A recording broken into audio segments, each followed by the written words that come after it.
There comes a time in anyone's career when you can look back on your body of work and realize that you're ready to move on. Maybe that's to retirement. Maybe it's to some new professional pursuit, perhaps something creative or something entirely different from what you've done before.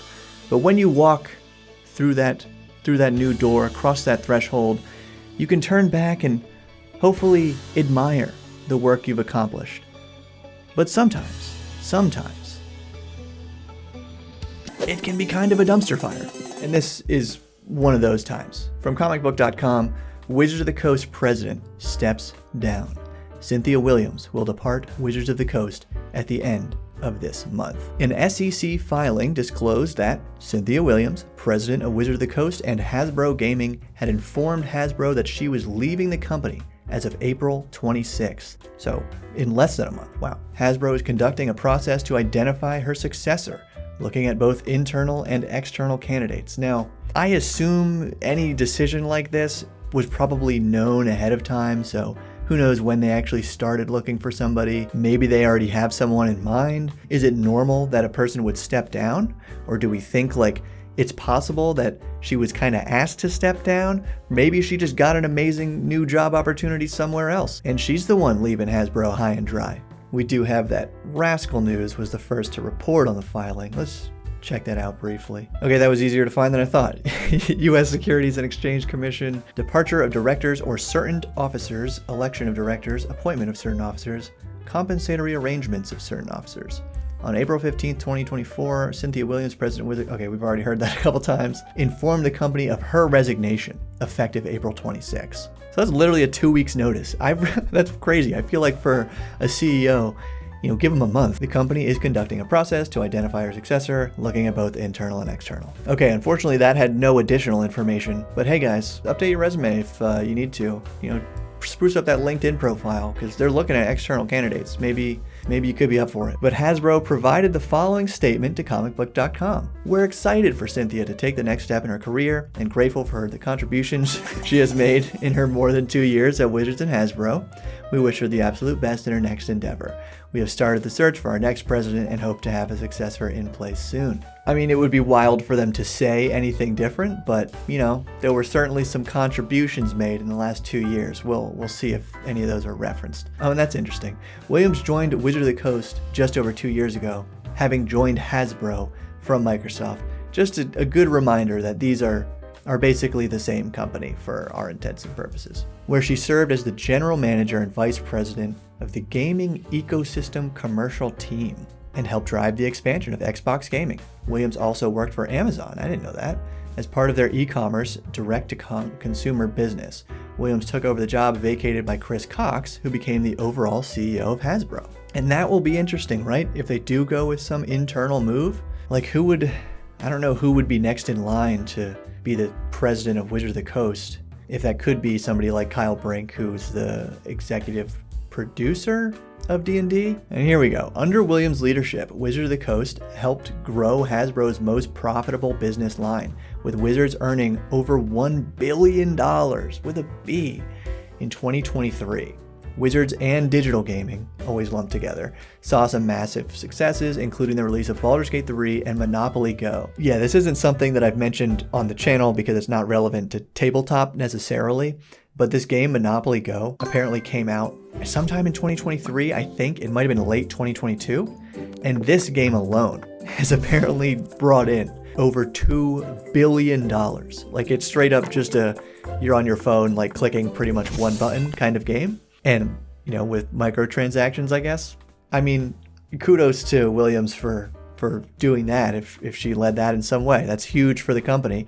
And I think the Baldur's Gate 3 stuff was all well in the works. Yeah, prior to 2 years ago. I think it was 5 or 6 years ago. So yeah, technically huge success that happened during the time that she was in charge.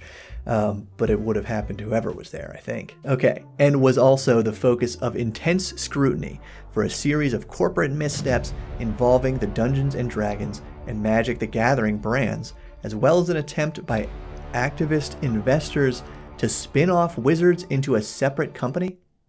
What? That's news to me. I don't remember that story at all. But back to the stuff we have heard about. Controversies involving Wizards of the Coast in 2023 alone included an attempted change to the Open Gaming license, which ultimately failed. I do appreciate the wording there. Let's not forget, like, that was mainstream news, man. NPR and MSNBC and just huge video gaming YouTube channels who really never touch on D&D stuff all talked about this story. That was, man, I feel like I became a grognard a little bit after the OGL. Anyway, and an incident in which Wizards sent Pinkerton agents to retrieve Magic the Gathering cards obtained prior to sale date. Oh, and a botched release of the Deck of Many Things product. Oh, yeah, that happened. I feel like that was kind of a minor thing, especially compared to these other two, which were just wild. And they don't mention all the layoffs that happened in the last 2 years as well, but I guess that's not really a scandal in the eyes of big business. And we could go on listing things, but whatever. While head of Wizards of the Coast, Williams oversaw the subsidiary increasing pivot towards digital formats, with Wizards adding several in-house game studios to release games under a mix of existing and new IPs, and aggressively working with outside companies to license D&D games. Yeah, I feel like that might be referring to Dragon Air. Like, I get YouTube ads for it. I've seen sponsorships for it as well, but a mobile and I believe PC game built on the mechanics of D&D, and also like partnered with them in a way because they had Drists and other D&D Forgotten Realms IP in there. Yeah, and she also helped finalize the purchase of D&D Beyond. Wow, was that in the last 2 years? Oh, well, finalize the purchase, so yeah, I suppose so. A digital platform for Dungeons & Dragons, and looked at ways to expand the digital footprint of the game with an in-development virtual tabletop system, which I know from talking to the lead developer of the D&D VTT that it was their idea. Like, it was his idea. But sure, I guess she had to approve it. Yeah, this is just an interesting story that feels like it came out of nowhere.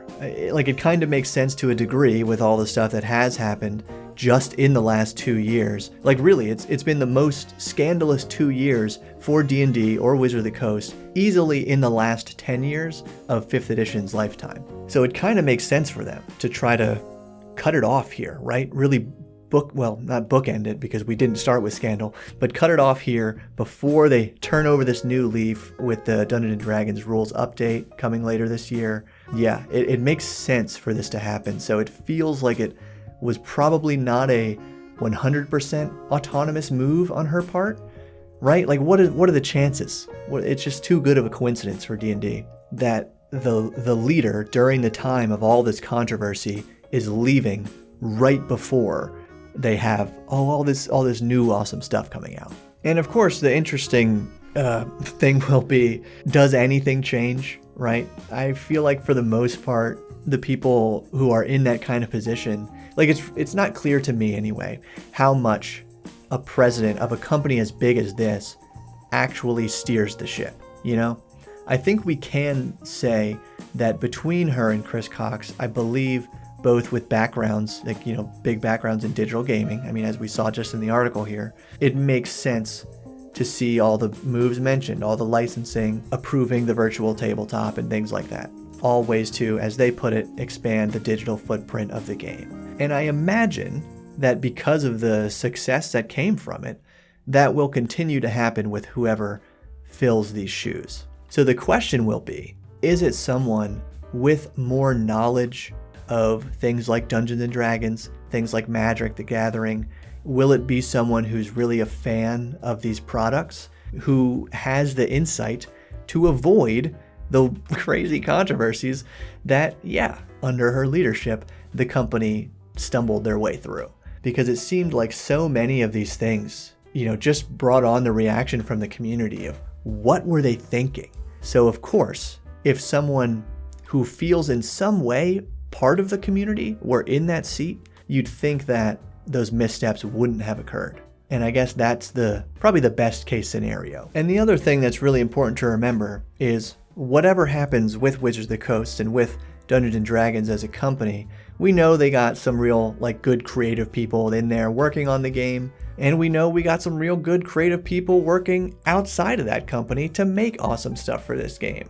Like, oh my gosh, my own Kickstarter, Delve, How to Build and Survive Deadly Dungeons, coming soon. 10 plus dungeons designed for easy prep and play, 40 plus monsters, 40 magic items, 40 traps and hazards and puzzles for 5e and for Shadow Dark. I'm doing this in partnership with Evantier Games, who has already produced a bunch of successful 5e Kickstarters. And yeah, I just can't wait for this project to really get rolling. So if you also want to join that hype train, check out the link below. Join on Kickstarter to be notified when the Kickstarter goes live soon.